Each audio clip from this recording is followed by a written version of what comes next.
So I'm not going to pull the pattern off just yet, because this particular piece we've got to glue a second layer to this, another piece on the bottom of this, and we're going to use a router with a bowl bit to carve this out.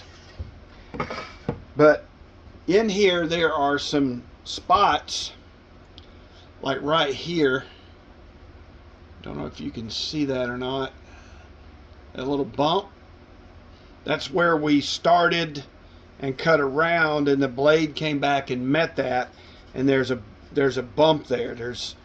It happens on just about every time that you cut. Here's another one here, right in there. There's one there.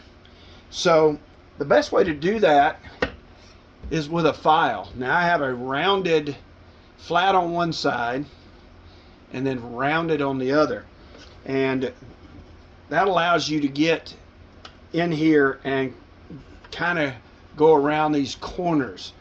But the flat areas where this hump is at is what we're after, and you have to be careful because this is brittle. I mean, we had a couple of spots blow out. That's just from the blade probably catching it, or maybe it bounced. But the best way to do this is to clamp it in a vise right along this line here, and then put all the pressure on there like this. Now I'm going to do this freehand. You can also put it on the side of the bench like this. And I do that a lot. So this is supporting this thin piece. It doesn't take much.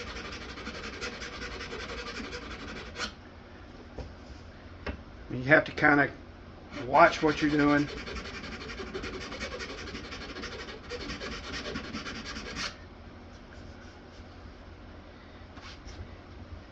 You don't want to tilt either way either. You want to try and keep the file as flat up against the side as you can.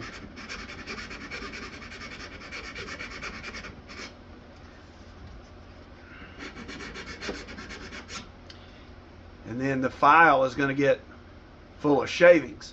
So how do you deal with that? You take a brush. This happens to be a brass bristle brush. And I'm going, the hash is across this way, so I'm going, if you go this way, it really doesn't get it out, but going with the cut of the file, it works pretty good. I also have a Shinto rasp. Now this has very aggressive teeth on one side and a little bit finer teeth on the other. This works too, but you have to be careful with this, because this, especially this side, takes off a lot of material and very quickly. The other thing you need to get are some various jeweler's files. This one is rounded on one side and flat on this side, so it's rounded and flat. And this is a round. It's probably, I don't know, 5/16 or 5/32 in diameter, something like that. And I just went to Harbor Freight and bought a package of their jeweler's files.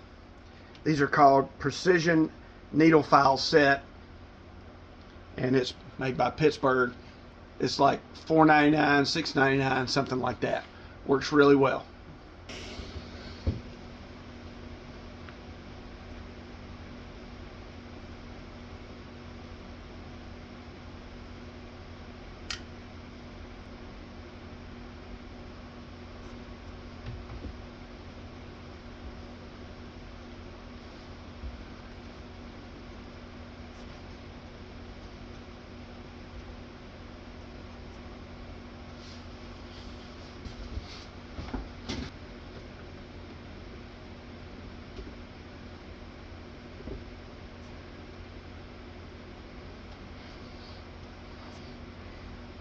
All right, we'll set this aside, let it dry. And this one is really thick.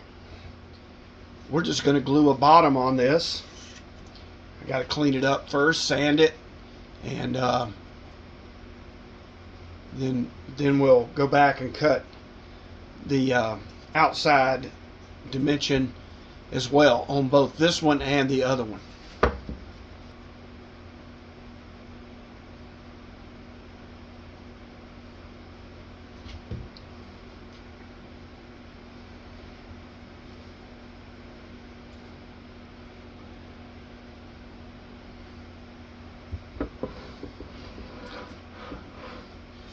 And I'll let this dry.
Well, that didn't go as planned.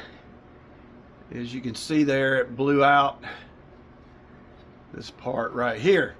And that's probably my fault because these are pretty thin walls between these cups, but it's the concept that counts. So I made these pockets deeper using a router bit along with a collar that was just following this upper piece here.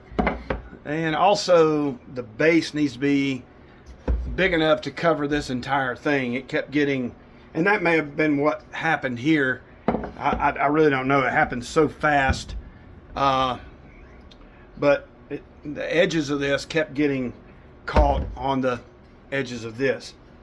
So yeah, I think it's a lot easier and quicker using the other method with cutting a double thickness piece of stock and then just gluing a bottom on there.